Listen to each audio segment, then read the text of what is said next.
কিন্তু পত্রিকায় দুই একটি পত্রিকায় দেখলাম যে ছাত্র শিবিরের প্যানেল জয়ী হয়েছে। তা আমি আপনাদের সামনে বলতে চাই, সাংবাদিক বন্ধুদের উদ্দেশ্যে বলতে চাই, আমার জানা মতে বাংলাদেশ ইসলামী ছাত্র শিবির ডাকসু নির্বাচনে অংশগ্রহণ করেনি। এই নামে এই ব্যানারে কোনো প্যানেল প্রদান করা হয়েছে কি? না। তো পত্রিকা বিভিন্ন মিডিয়াতে এইভাবে আসছে কেন? প্রশ্ন সেখানে। আমরা বাংলাদেশ জাতীয়তাবাদী ছাত্রদল ব্যানারে দলীয় নামে ঘোষণা দিয়ে আমরা নির্বাচনে অংশগ্রহণ করেছি, আমাদের ছাত্ররা অংশগ্রহণ করেছে।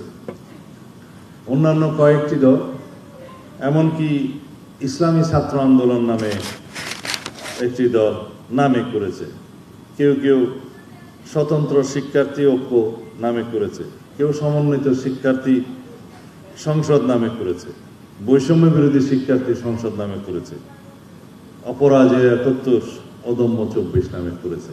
কিন্তু যারা স্বনামে ছাত্র সংসদ নির্বাচনে অংশগ্রহণ করতে চায়নি, তার একটা উদ্দেশ্য তো অবশ্যই আছে।